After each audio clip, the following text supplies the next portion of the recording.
Okay, so today we're going to be changing the direction of the teeth on the DR Stump Grinder Premier. And all you need is a 13mm socket, maybe some tape that you can mark. I've taped some blue tape on here, and I'm going to wear gloves.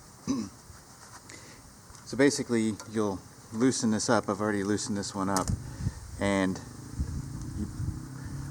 knock this loose if you can. I had to use a screwdriver on the other one, and it should rotate freely, and you'll just switch the orientation. It's got a little key on here that will lock into place, so that's the next direction of the tooth. And you'll want to make sure that you keep them all the same, so you don't want to go 2 spots over, because then you'll have a hard time identifying where the sharper edge of the tooth is. And you'll just do the reverse to tighten it back up.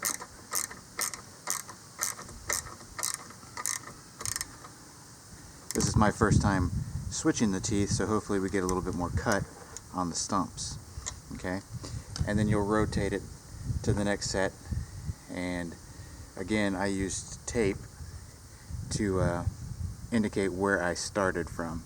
So I'll just rotate that down, get my socket, loosen it up, and I do one at a time. You don't have to take the nut all the way off, but I use a screwdriver to knock it down. It's a flat head so that I can clean off the teeth, make sure it seats, and then I tighten it back up before I move on to the next parallel tooth here. Okay.